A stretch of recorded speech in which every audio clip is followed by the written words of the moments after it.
testingin natin ang DIY air compressor natin at meron tayong ililig test na evaporator. Welcome once again guys in my YouTube channel. Ngayon meron tayong gagawin na improvise or DIY air compressor.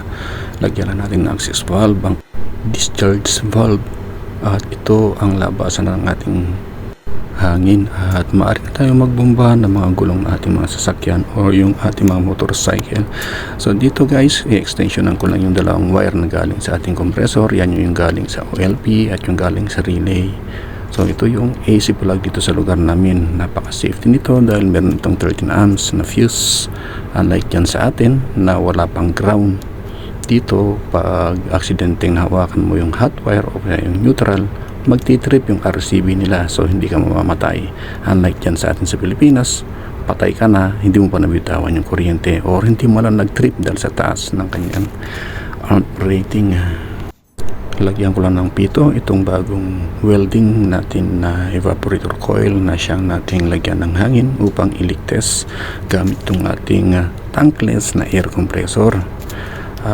Tingnan nyo guys kung paano ginagawa. Meron kasi tayong mga request videos kung paano daw step by step mag-leak test ng evaporator.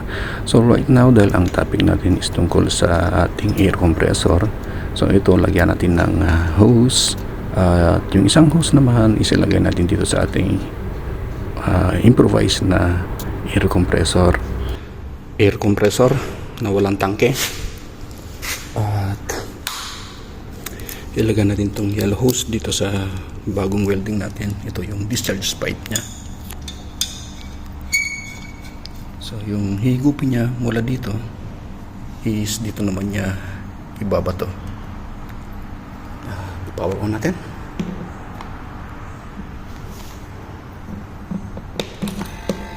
Ayan, umandar na. Buksan natin.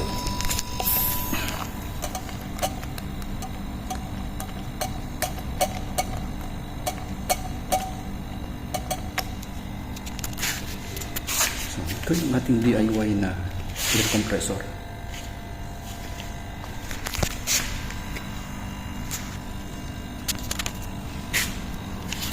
Ayan. Nagkakarga siya mga idol. Pag ganito, dahil wala siyang tank, pakiramdaman niyo yung tunog ng compressor ha. Wala tayong clamp meter dito.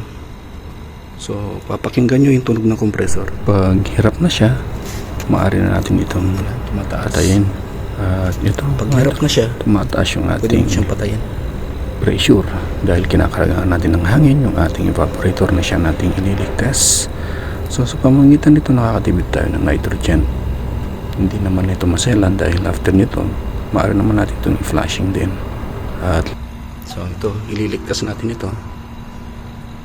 Ito sa mga tatanong kung paano daw yung step by step ng lilig patching. Extensionan nyo lang, pins off yung kabila, lagyan nyo na access valve.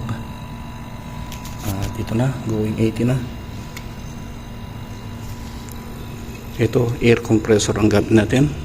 Gamit ng ating compressor. Yan guys, going 90 na. Stop tayo sa 100 kung kaya pa na compressor.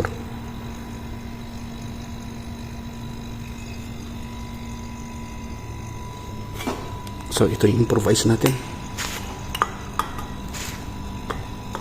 Ayan guys, nag 100 na.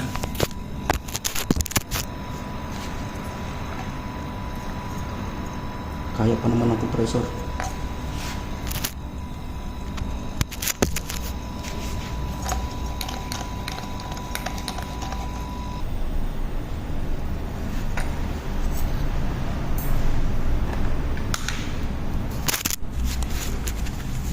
So ito guys, nag-stop tayo sa 111 or 112. Yan, so pwede natin tanggalin ito.